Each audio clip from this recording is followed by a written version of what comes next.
கிறிஸ்துவுக்குள் பிரியமானவர்களே, இன்றைய இறைவார்த்தை: என்னை புறக்கணிப்பவர் என்னை அனுப்பியவரையே புறக்கணிக்கிறார். புனித லூக்கா எழுதிய நற்செய்தி 10ஆம் அதிகாரம் 13 முதல் 16 முடிவுள்ள வசனங்கள். அக்காலத்தில் இயேசு கூறியது: கொராசின் நகரே, ஐயோ உனக்கு கேடு! பெத்சாய்தா நகரே, ஐயோ உனக்கு கேடு! ஏனெனில் உங்களிடையே செய்யப்பட்ட வல்ல செயல்கள் தீர், சீதோன் நகரங்களில் செய்யப்பட்டிருந்தால் அங்குள்ள மக்கள் முன்பே சாக்கு உடை உடுத்தி சாம்பலில் உட்கார்ந்து மனம் மாறியிருப்பர். எனினும் தீர்ப்பு நாளில் தீருக்கும் சீதோனுக்கும் கிடைக்கும் தண்டனையை விட உங்களுக்கு கிடைக்கும் தண்டனை கடினமாகவே இருக்கும்.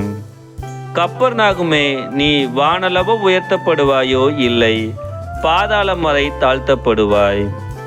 உங்களுக்கு செவிசாய்ப்பவர் எனக்கு செவிசாய்க்கிறார். உங்களை புறக்கணிப்பவர் என்னை புறக்கணிக்கிறார். என்னை புறக்கணிப்பவர் என்னை அனுப்பியவரையே புறக்கணிக்கிறார்.